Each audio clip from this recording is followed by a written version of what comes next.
have a conversation. We appreciate it. I'm just going to go over information from a few months ago. Sure. I did the same thing, but just to make sure that you're comfortable with the process and what we're going to do here before we ask any questions.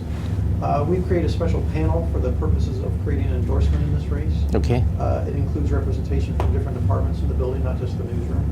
I apologize on behalf of 2 of the members. I'm looking at the empty chairs this morning. 2 panel members can't join us this morning. Okay. But they participate by watching the recording. Okay. Should point out that the conversation will be recorded, so all or parts of it, probably all of it, are going to appear on the Okay. website. If there's anything of a personal, confidential nature that you think we should know about the race, if you would please let Jennifer know about that afterwards. Okay. We're going to ask questions before you leave the room. We're going to make sure that you have a chance to tell us anything that you want to that perhaps we didn't ask about. So if you have a great answer to a question that just never comes up, hold on to that. We'll get to that. Because of the volume of candidates, the number of candidates we have in this race, apologize if it seems like we go through this at quite a fast clip, but we try to keep the interviews to about 30 Okay. minutes in length. We'll just go around the room because it's protocol to let you know who's here, even though you've probably met everyone already. Again, my name's Mark. I'm the editorial page editor. Good to meet you. Joe Buckwitz, executive Joe. editor. Alan Stout, newspapers and education, and I write for the Weekend during Times League. Okay. Thank you. Gerard Pepper, online and digital media. Okay. Jen Lauren, reporter. Okay. Is there anything I missed in my spiel? Clark, want to come in? Tom may show up. Yeah, at some point, if a photographer might poke his or head in the door, they're all over the valley this morning. At road closures? Yes. And the other 2 members are Lisa Darris, who's our HR director, and Prashant Chitta, who's our president. Okay. So you know who they are. Okay. I'm going to go ahead and get started with some questions, and other people will probably jump in.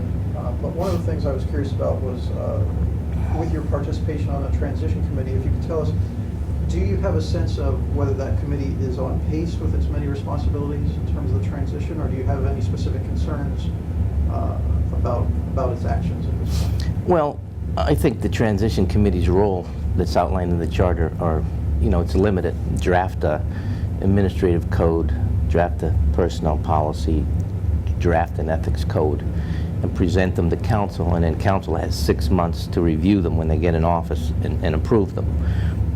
I think there's drafts that are out there now. I think there's a lot of substance that has to be added to those codes. With that, I think they're on track for what they should do. I think they've overstepped their bounds recently with the asking county employees to submit resumes for interim positions, only because, with the exception of the individual that's going to head the Judicial Records Department, there are existing people in the departments now. Even in the coroner's office and in the sheriff's office, where the sheriff's job is going to be eliminated on January the 2nd in the coroner, there are deputies there. There's a normal course already in state law that says when the office head leaves, like the elected sheriff, that the deputy takes over, or the coroner leaves, the deputy coroner. We've had instances where Mickey Savakinas had left, and Mr. Guarnieri took over as acting sheriff, and the department continued to run. Where Doc Hudak passed away, and Mr. Listman took over as the deputy coroner, and the office continued to function. And I think they're making a lot out of these issues, too much so. Having said all that, if elected, are you comfortable that you'll be able to fulfill the mission of the council at that time? Do you think that Oh yes, yeah. One of the primary roles of council on January the 2nd is to appoint a full-time manager or an interim manager, and that has to be done. And then it's up to the manager to appoint those people to fill the positions if he chooses or she chooses. Has your strategy, has your activity changed since the primary in terms of preparing for this post in terms of your campaign? Yeah, I didn't anticipate the flood. I mean, that took about a month out of my life, but I think it was good in a way because the public got to see the 3 commissioners and how they participated during the flood, and I've got to go to a lot of communities for official purposes. I visited every community that had flood damage, and toured all the towns. I mean, that Sunday after the water went down, I was already driving down to Nescopec, Mackinac, with Shikshini, made a southern route and came up, and last week we realized we missed a little place down in Salem Township, and Commissioner Cooney and I went down. There was a little community just across from the nuclear power plant down below. There was about 5 or 6 houses down there that get inundated with water. We went down to see the residents down there too. Which part, what is the name of it? It's across from Bell Bend Road. There's a little road that goes down on the edge of the preserve that PP&L has. There's 2 houses down there that are elevated, and then there's other houses down there that are not elevated. And then made my way all the way up to Exeter Township and through the communities. And Do you think the flood will in any way impact this race in terms of turnout, in terms of interest? well, I think in some cases, yes, you might see a lower turnout in the communities that were inundated by the flood. I think the people's primary goal, and it should be, getting their lives back in order, getting in their homes before the heating season kicks in. I mean, I'm not going to go campaigning in any of those communities, that's for sure, because I recognize the sensitivity. If elected, how much time do you expect to dedicate to the council post? I'd say as much time as I need. I mean, right now my phone rings constantly about issues in the county. I don't think it's going to stop ringing. I'm going to continue to have that phone with me. I continue to publish my number. It's on my cards, and it'll be on my cards in the future. Okay. And that might answer a little bit of my next question, which is, do you feel it's appropriate for council members to have a daily presence in the courthouse? Or do you have another preferred way of being accessible to the public here? Well, I have my phone that's accessible, but you're going to have accessibility to the internet. I would hope that the council clerk, whoever that person is going to share all the information that comes in with the other council members, either by phone or by internet, or having an inbox in there with documents in it. There's a lot of information that I think people who are running for council are going to be surprised. I mean, you get updates frequently from the County Commissioners Association, from different organizations here in the state, growing greener type information, environmental information. You get everything.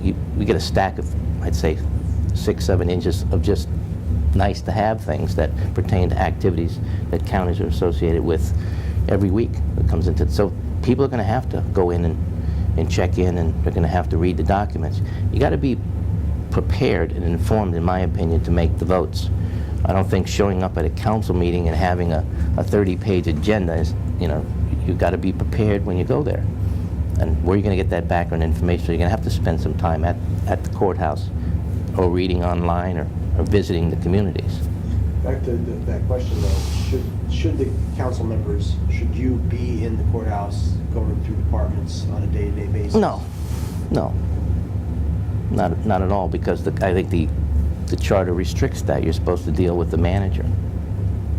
That's one of the things I'm going to miss.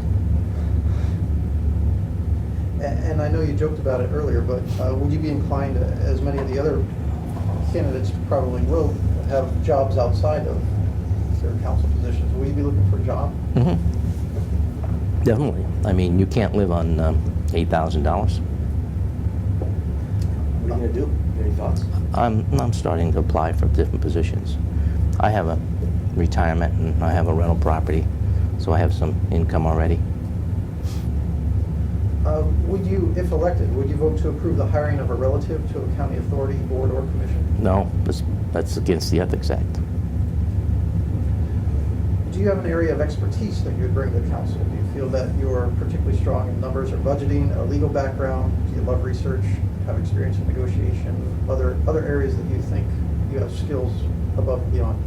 I do. I think I've got an in-depth knowledge about the Flood Protection Authority since I've served as chairman for the last 8 years. I think with what was in the paper today with West Pittston looking for a levy, I mean, there's going to be some funding that's going to be required if that in fact comes through.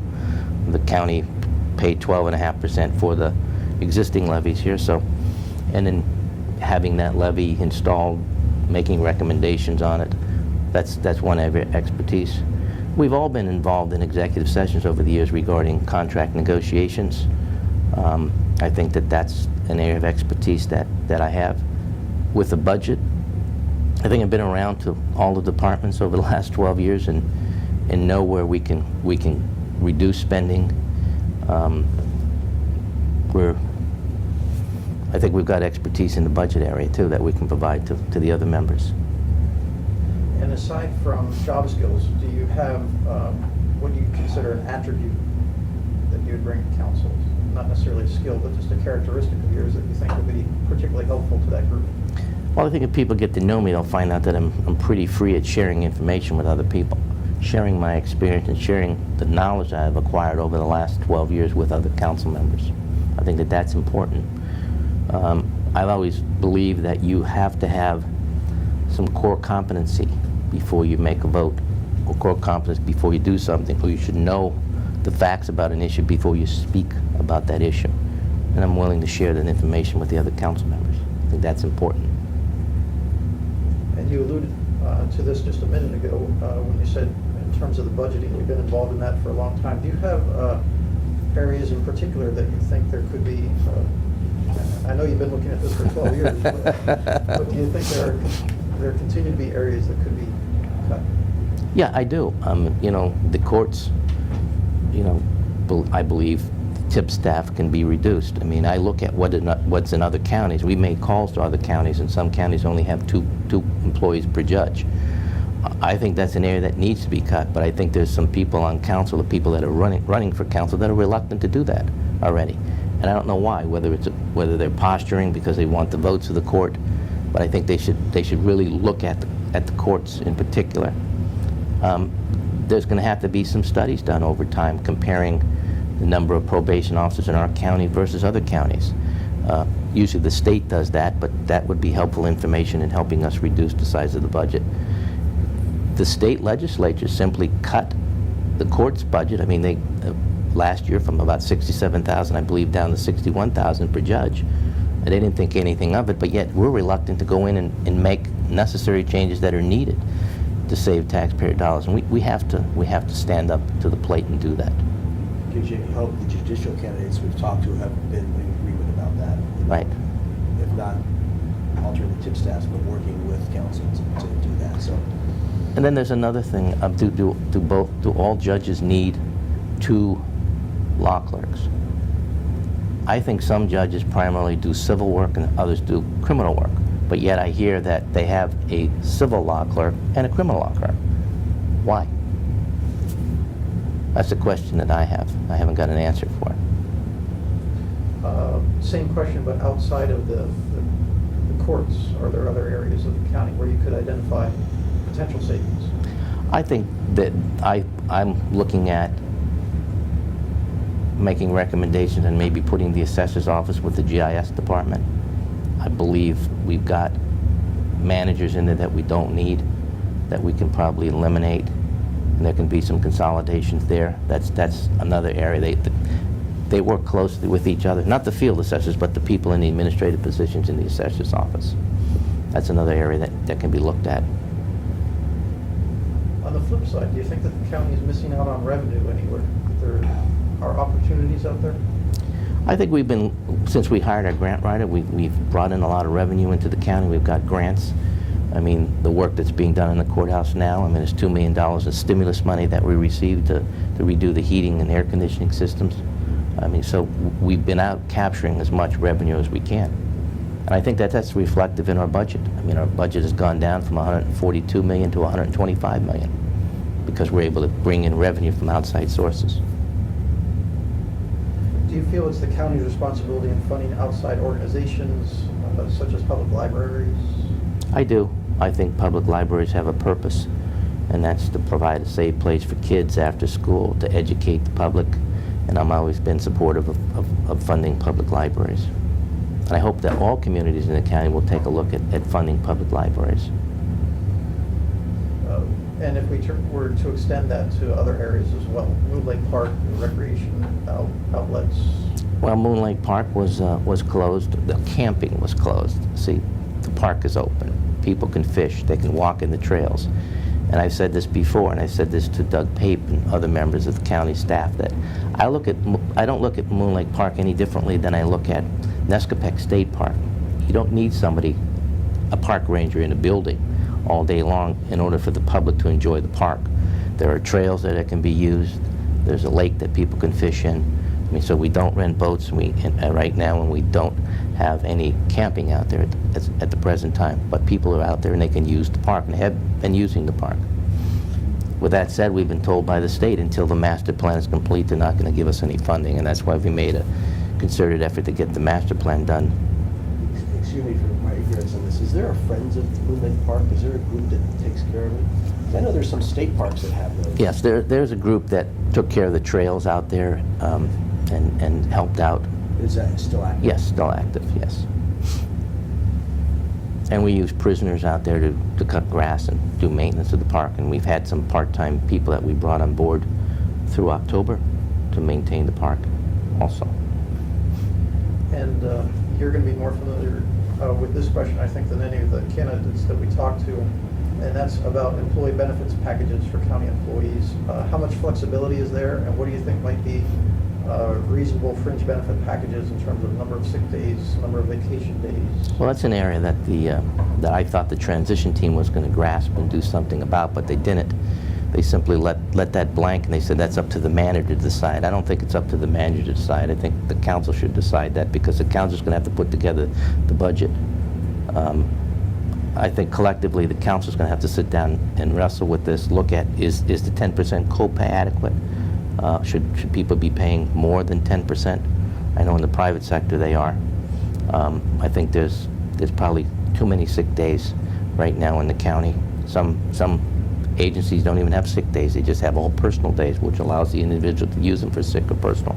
It definitely has to be looked at. And I was really disappointed when I saw that draft come out of the transition team without any substance to it, basically leaving the tough decisions for the elected council. And this group should have put some substance in it, because they're not going to be here on January the 2nd.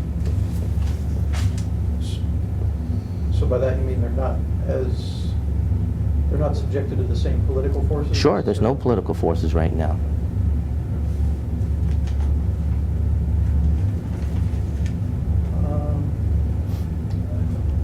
This question based on if you are elected, is there a particular issue that you'll bring to council for consideration, something about which you're passionate or which you mentioned in your campaigns, whether it be a taxation issue or natural gas issue? Is there something that you want to bring to the council, or do you think it's appropriate for the manager to bring the issues? No, I don't think it's appropriate. I think both bodies can bring issues to council. I think the manager can bring them. I don't think we want the manager running the council. I think the council should be a body that thinks on its own, and every individual, the 11 individuals, should provide input into new legislation or benefits or things they should give the public. One thing I want to tell the manager is hands off the homestead exemption. We worked long and hard to get the homestead exemption in for people. We value home ownership, and in this economy we don't want to take away the homestead exemption from the public. That's one thing that I'm going to fight for, to make sure that stays in place. Have you thought about, should you be elected, the difference for you as from being one of 3 to being one of 11, how that's going to change for you? If it's going to change. Sure, it's going to change, because I no longer have executive responsibilities anymore. Working with a group No, that no, size. no. It depends on how active the other members are, too. I mean, is everybody going to be active, or are people just going to come to a meeting and vote and go home? I hope that doesn't happen. I hope people really are engaged in county government and get involved in county. This is a big county. I mean, there's a lot to this county. I mean, roads, bridges, airports, whether it's 44 or Wilkes-Barre, Scranton, all the municipalities, working with them, they all have unique issues. We still have, again, the levee issue in the West Pittston, pumps, temporary pumps for Exeter. There's projects in the county that haven't been complete. We have the building that we're going to raise, part of the bank building in Hazleton, and turn the building over to the city. Hopefully we'll be done with that, and that'll be a non-issue. We have the train station that we're in the process of rehabbing now. I mean, so there's a lot of issues that I hope people are actively involved in making this county a better government. When you say actively involved, you mean the other... Providing input. The other council members? Providing input at meetings, yeah, about project and bringing... What would you do if you sensed that people weren't? to meetings unprepared or unengaged? Well, I think you have to pull them aside and try to get them caught up on topics, and hopefully they'll come prepared. I don't expect everyone to know everything about the county on January the 2nd. I didn't know everything about the county Sure. when I was elected back in '99. When campaigning, do you find the other candidates are friendly toward you, or do you feel that because you've been in county government that some have an issue with that for one reason? No, I don't think anybody has any issue with that. If you were elected to the body, would you want to be the chairperson? Would you want to preside over the meetings? And if not, what characteristics would you be looking for in the person to chair the group? I think someone that's going to spend a lot more time, the chair, I think, is going to have to spend a lot more time than a normal member of council. Under the current Home Rule Charter, the chair is on the airport board, the chair is on the retirement board, the chair works with the manager more closely than the other members. The chair also works with the head of council, or not the head of council, but the council clerk on a day-to-day basis. That chair, in my opinion, is that person that's supposed to be responsible for ensuring that information that comes into county government is disseminated to all of the council members to help them get prepared. So would it be a slot in which you're interested? Sure, I'd be interested in that. As you know, there's always a certain level of media interest in county operations. We think that's going to be amplified next year tremendously because of a new group. And so this question pertains not only to the Times-Leader, but to all the news outlets. What do you think is the appropriate way for council to communicate to those news outlets? Do you think designating a council spokesperson would be the way to go, or should each council member interact with the media? I think each council member should interact with the media, particularly when they're called by the media and questioned about activities. I would hope that council as a body forms committees. I think that this happens in Lehigh County. I believe there's about 10 committees, and there's 3 to 4 members on each committee. Maybe from council. One committee looking at the courts, one committee looking at probation, one committee looking at maybe aging, one committee looking at children and youth, and then becoming the experts in those areas and then bringing back that information. I mean, right now we have that. I'm the chairman of the Flood Protection Authority, and at the airport this time, Mary Ann's the chairman of the election board and the salary board. And so you bring your different expertise. And I sit on the Conservation District Board and have sat on it about 5 years out of the last 12. So I would think a committee structure for council would be beneficial, particularly during budget times, because these people would know the unique operations of the department and would know when they come in with a budget request if it's really valid or just something they're asking for. A couple questions about the campaign, if I may. Well, what are you doing to get your name out there right now? How are you campaigning? What's the... Well, I've been, besides doing my daily job and being questioned by the press repeatedly about county issues, I've been out campaigning. I was at a 5th district function on Sunday, and I went down to a school board candidates forum in Hazelton on Sunday for one of the candidates down there. So I'm getting out and going around both the political and non-political functions. Do you think there is have there been enough forums for the candidates, the 28 candidates for this race to be heard, to be seen, to get their names out there? No, I think because of the large number of candidates, particularly this cycle, that there hasn't been enough forums, and when there is forums, the space is really limited on what you can say and what you can do. So I think it's up to the candidate to get their name out there. How much do you expect to spend? Not a lot. Okay. Not a lot. Under 2,000, under 5,000? Under 2. Have you joined with any other council candidates to form a coalition? Other than the Democrats have produced a slate card and put all the candidates on it.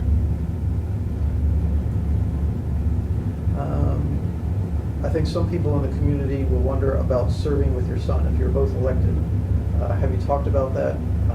How would you approach it? Nobody's asked me that question. He's independent. He does his own thing. I think he had a lot to do with me getting elected. A lot of people don't understand this, but he was elected first. to a countywide position. He was elected to the Republican State Committee in 1998. I wasn't elected commissioner until 1999. You know, he got a lot of his strength from working at Sears, where he interacted with the public for almost 10 years, where he sold computers and vacuum cleaners and people. When I went around knocking on doors, they said, "Is that your son at Sears?" It is. He treated me very well, and we're going to vote for you. I mean, that's the kind of compliments I got about him. I think people have it mixed up. They think he's capitalized on my name. No, I've capitalized on his name.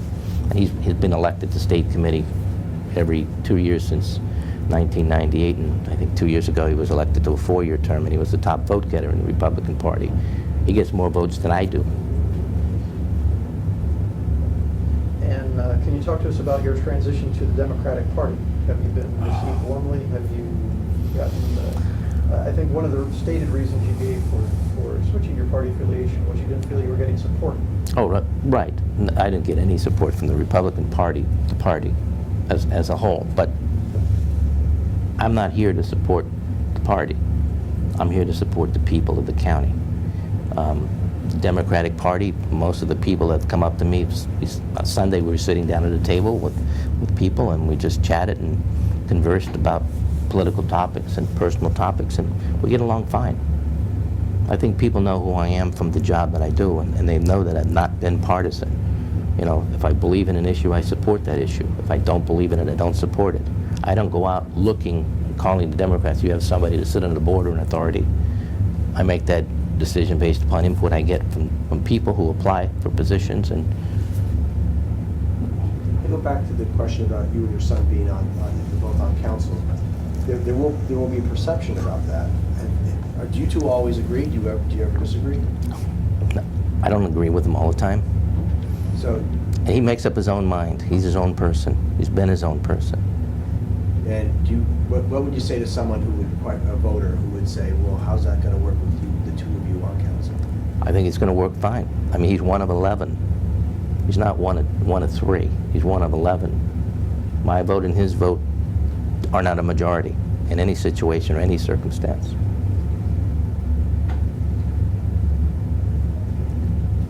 From your experience in the county, excluding the whole change to a new form of government, what are your concerns? What are the biggest issues that this county faces in the next few years?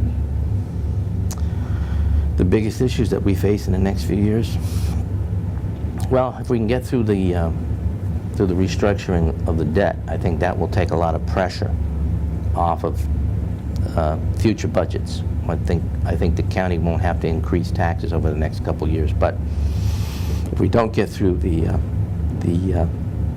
restructuring process and the refinancing process right now, the debt payments continue to go up in the county. And again, I've said this last week at the forum at Genetti's. A lot of people just throw that debt number out there. A lot of the candidates are just throwing it out there, but they really don't know why it's there. It's there because prior commissioners didn't have the strength and the fortitude to go out and do a reassessment. There was no tax base to draw from for the last 20 years. And over the last 10 years, there was continuous borrowing by the majority commissioners to pay for the daily operations of government. The revenues weren't coming in. And there was an unwillingness to reduce the size of government.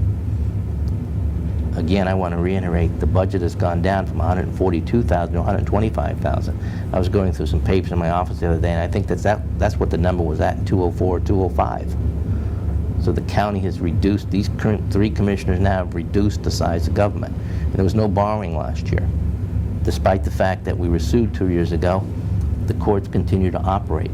I think they continue to operate with excess people because there's staff members up there of judges that have left that are continuing to work on a full-time basis. And they should have left, in my opinion, when the judge left. And on the issue of reassessment, if elected to council, is that an issue that you would raise? That, look, it's been X number of years, we need to do this again? I don't think right now we need to do it, because when I looked at the latest valuation, they're in line. I think we have the best valuation in the state according to the people that look at the overall reassessment values. The only area that sticks out, in my opinion, is in the Hazelton area. It seems like the value of some homes there have gone down. But other than that, the process appears to be fair to me. We're still going through the appeal process. There's still a couple hundred commercial appeals to be reviewed by David Schwager. Once that's complete, I urge anybody, if they think they have an assessment that's not fair, to file an appeal. People should know that they can file an appeal on an annual basis. It's not a tough thing to do. With all the tools that are available now, you can go down to the county and you can ask for a map of your street and have them place the value of all the other properties on a map. And you can tell if your assessment is out of line. We've made great strides to bring automation and to open up the records of county government. We've gone from a file cabinet where records were hidden to where you can go on a computer now at a counter and look at things and look at the values and pull records up. And they're on the internet now. So in terms of doing a reassessment. I don't think one is needed at this time. If the values get out of line, Right, I we'll guess the need one. question is, how do we avoid what happened before? And is it establishing it to be done every certain number of years, or watching those valuations more closely? Watching the valuations more closely. We get an annual evaluation every year in July, August timeframe. One comes out for the prior year. So rather than say we should do this every 5 or 10 years, Correct. we should look at the valuations Yeah. continually. Continue to look at them, right? And What's the tipping point when we're out of whack to 75% of the state or 25? Like what number would we be looking for that would say? okay, I'd start looking at about 10% out of whack. When you're out of whack, then start doing it. Some states, Florida, do them every year. And as the value of real estate's gone down, the values went down. But on the other hand, to make up for the shortage in revenue, the millage goes up. Here's a concern that if you're not here, and should a system be in place, and there's nothing to guarantee that the other 10 will be No, keeping an eye. not at all. Not at all. There is nothing to guarantee that the other 10 are going to keep an eye on it. Or So, frankly, even a guarantee, other than your word, Right. that you would do it. Sure. So should there be a system in place that we could rely on? I guess that's well, that would be my what I would make a suggestion that when the charter is open for change, that goes on for amendment to the charter. Okay. I think that is something that if the public wants to vote on that, let them vote on it. There was an outcry. You saw a lot of the people who were unhappy with the reassessment. The people who were happy with it called us, and they called us by the hundreds, telling us continue with the process. It was a tough process, and we got beat up pretty bad, but we're still here. Any questions from the group at this point? Is there anything that we did not ask about that you particularly want to mention? Anything you wish we asked about? Anything you want to emphasize? No, this is, I've enjoyed, I just want to thank the public for allowing me to serve for the last 12 years. It's been a great experience, and we continue to look forward to serving them in the future. Okay, thank you for the conversation this morning. We appreciate it.